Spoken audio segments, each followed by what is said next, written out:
Trinity hospital director మరియు AICC అధ్యక్షులు Ricky Gautam Peddapuram మండలం గోరింటలో క్రీస్తు సంఘం కృపానిధి ఫౌండేషన్ బ్రదర్ ప్రేమ్ కుమార్ ఆధ్వర్యంలో ట్రినిటీ హాస్పిటల్ డైరెక్టర్ మరియు ఆల్ ఇండియా క్రిస్టియన్ కౌన్సిల్ ద్వారా ఉచిత మెగా క్యాన్సర్ స్క్రీనింగ్ క్యాంప్ నిర్వహించడం జరిగింది. ఈ కార్యక్రమానికి Trinity hospital director Ricky Gautam అధ్యక్షత వహించగా డాక్టర్ కిషోర్ పాల్గొని రిబ్బన్ కత్తిరించి ప్రారంభించారు.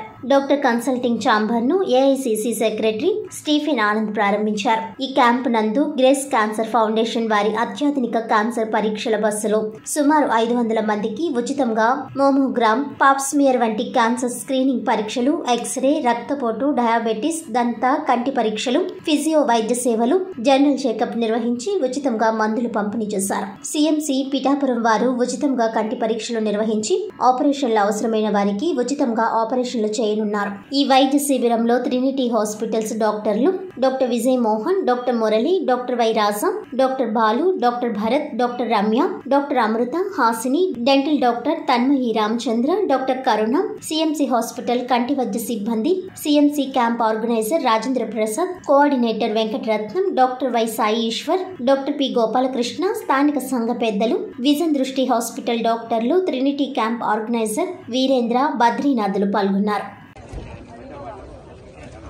క్యాన్సర్ ఫౌండేషన్ వారి ద్వారా మరియు ట్రినిటీ హాస్పిటల్ పవర్ జంక్షన్ వారి ద్వారా ఆల్ ఇండియన్ క్రిస్టియన్ కౌన్సిల్ ద్వారా ఇక్కడ గోరింట ప్రాంతంలోని ఒక క్యాన్సర్ స్క్రీనింగ్ క్యాంపు మరియు మెడికల్ క్యాంపు జరిగింది. దీనికి గ్రేస్ క్యాన్సర్ ఫౌండేషన్ వారు ఎన్నో ఫ్రీ మెడికేషన్ ఈ ప్రాంతంలో ఇచ్చారు. వారికి థ్యాంక్ యూ. అలాగనే చాలా హాస్పిటల్ ఇక్కడ డాక్టర్ తన్మయ్ గారు డెంటల్, అలాగనే హాసిని హాస్పిటల్ నుంచి, విజన్ హాస్పిటల్ నుంచి వచ్చి సపోర్ట్ చేశారు. అలాగే ఫిజియోథెరపీ రమ్య గారు వారు వచ్చి సపోర్ట్ చేశారు. ఇలాగ వేరే స్పెషాలిటీస్ ఇక్కడ సిఎంసి పిఠాపురం నుంచి వచ్చి ఫ్రీ ఐ స్క్రీనింగ్ చేశారు. ఆపరేషన్లు కూడా సిఎంసి పిఠాపురం వారి ద్వారా ఇక్కడ జరుగుతాయి. ఎవరైనా డిటెక్ట్ చేస్తే వారందరినీ అక్కడ తీసుకెళ్ళాలని ఇక్కడ గోరింట ప్రాంతం నుంచి మేము ఆ ప్రయత్నము మేమందరం కలిసి చేసాం. దీనికి గ్రేస్ క్యాన్సర్ ఫౌండేషన్ వారు సపోర్ట్ చేసినందుకు వారికి కూడా థ్యాంక్ యూ. గర్భిణీ స్త్రీలకు, బాలింతలకు కేంద్ర ప్రభుత్వం నరేంద్ర మోడీ సారథ్యంలో అమలు చేస్తున్న పథకాలను ప్రతి ఒక్కరూ అవగాహన పెంచుకుని సద్వినియోగం చేసుకోవాలని డాక్టర్ విజయ్ ప్రదీప్ కోరారు. పెద్దాపురం మండలం కొండపల్లి గ్రామంలో కేంద్ర ప్రభుత్వం అమలు చేస్తున్న ఆరోగ్య పథకాలు, మహిళలకు పౌష్టికాహారం తీసుకోవడం వల్ల కలిగే ఉపయోగాలపై అవగాహన కల్పించారు. అలాగే సైకాలజిస్ట్ కరెడ్ల శ్రీదేవి శ్రీనివాస్ గర్భిణీ స్త్రీలకు కౌన్సిలింగ్ నిర్వహించారు. ఈ కార్యక్రమంలో health supervisor Rammohan Rao, supervisor Premalatha, BJP రాష్ట్ర నాయకురాలు కరెడ్ల శ్రీదేవి, బీజేపీ మహిళా మోర్చా నాయకురాలు దువ్వా గంగా భవానీ, ఆశా వర్కర్ లక్ష్మీ పార్వతి, ఎస్తర్ రాణి తదితరులు పాల్గొన్నారు. గవర్నమెంట్ హాస్పిటల్స్లో ఇప్పుడు మీ రూరల్ ఏరియా కదా, ఇప్పుడు ఇది పల్లెటూరు ఏరియా కదా, విలేజ్ ఏరియా కాబట్టి తల్లులకి ప్రసవం అయితే గవర్నమెంట్ హాస్పిటల్స్లో 1000 రూపాయలు. ఇది కూడా సేమ్ అదే process. Bank account, Aadhaar, phone number link అయి ఉండాలి. ఆ అకౌంట్ నెంబర్ ఇస్తే కనుక ఆ అకౌంట్కి మనీ అనేది ట్రాన్స్ఫర్ చేస్తారు. అర్థమైందా? గవర్నమెంట్ హాస్పిటల్లో కనుక పురుడు పోసుకుంటే ఓకేనా అమ్మ.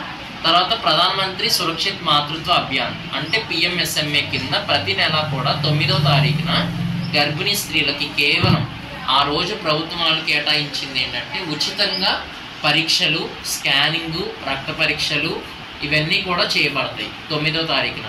మీరు ఎక్కడికైనా రావచ్చు, విలేజ్ హెల్త్ క్లినిక్ అయినా రావచ్చు, వైఎస్ఆర్ విలేజ్ హెల్త్ క్లినిక్, లేదంటే మన హాస్పిటల్ ప్రాథమిక ఆరోగ్య కేంద్రానికైనా రావచ్చు. ఎక్కడికి వచ్చినా సరే మీకు గైనకాలజిస్ట్ చేత ఉచితంగా పరీక్షలు చేయబడి స్కానింగ్ కూడా ఉచితంగా చేయబడుతుంది. రక్త పరీక్షలు కూడా ఉచితంగా చేస్తారు. అర్థమైందా? ఏమన్నా మీకు లోపాలు కానీ ఉచితంగా ప్రభుత్వ ఆసుపత్రిలో కనుక కనేటట్లయితే తర్వాత మీకు ఇంటికి తర్వాత ఆసుపత్రికి ఏవైతే ఖర్చులు ఉంటాయో అవి కూడా ప్రభుత్వం వాళ్ళే భరించడం జరుగుతుంది. మీకు ఎప్పుడైనా స్కానింగ్ కానీ ఏవైనా సరే 104 తల్లి బిడ్డ ఎక్స్ప్రెస్ ద్వారా కూడా మన ఇంటి దగ్గర నుంచి చేర్చి మళ్ళీ హాస్పిటల్ నుంచి మీకు ఇంటి దగ్గర చేరుస్తారు. మాకు పే చేయడం జరుగుతుంది. అర్థమైందా అమ్మ? నేను చెప్పాను. తర్వాత పుట్టిన పిల్లల రంగాల్లో వచ్చే ఫుడ్ కూడా ప్రధానమంత్రి పథకం కిందే వస్తాయి. ఇంకా ఏది సరిగ్గా లేకపోయినా కానీ కంప్లైంట్ చేయొచ్చు. పుట్టిన బిడ్డలకి మనకి పుట్టిన వెంటనే ఇవి టీకాలు BCG, OPV, హెపటైటిస్ B పుట్టిన 24 గంటల్లో వేయడం జరుగుతుంది. అది కూడా మీరు MCP కార్డు, మాతా శిశు సంరక్షణ కార్డు అంటారు. ఇది అర్థమైందా? Mother and child protection card. ఈ కార్డులోనే అన్ని వివరాలు ఉంటాయి. మీరు వెంటనే ఈ తారీఖులు మీ గోడ మీద కానీ మీ పుస్తకంలో కానీ రాసుకుంటే కానీ గ్రోత్ చార్ట్ అంటారు.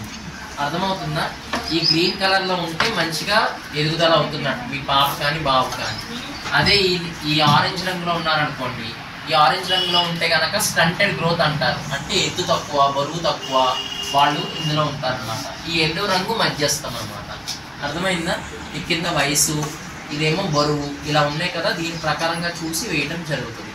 తర్వాత ఇది ఐఎఫ్ఏ సిరప్ అనమాట. ఐఎఫ్ఏ సిరప్ 6 నెలల నుంచి కూడా మీ పిల్లలకి, బాబు అయితే బాబు, పాప అయితే పాప, ప్రతి వారం కూడా 2 సార్లు 1 ml చొప్పున 5 సంవత్సరాలు నిండేంత వరకు కూడా వేయడం జరుగుతుంది.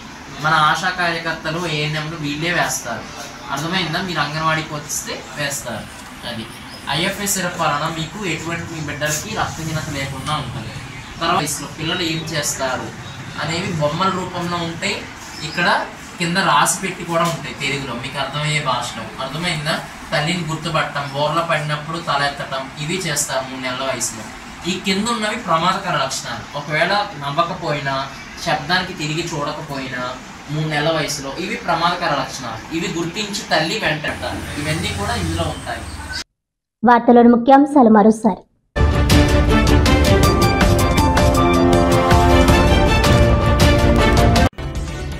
న్యాయబద్ధమైన తమ సమస్యలను పరిష్కరించాలంటూ కోరుతున్న అంగన్వాడీ కార్యకర్తలు. కాకినాడ ధర్నా చౌక్ వద్ద 3వ రోజు కొనసాగిన అంగన్వాడీల ధర్నా.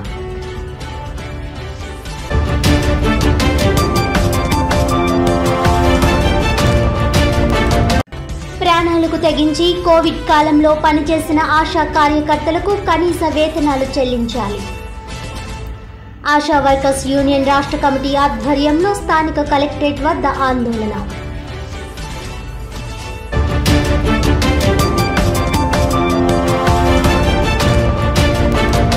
మిచాంగ్ తుఫాన్తో నష్టపోయిన వరి, ఆక్వా, ఉద్యాన రైతులను ఆదుకోవాలి. కాకినాడ జిల్లా పరిషత్ సెంటర్ వద్ద సిపిఐ ఆధ్వర్యంలో ధర్నా.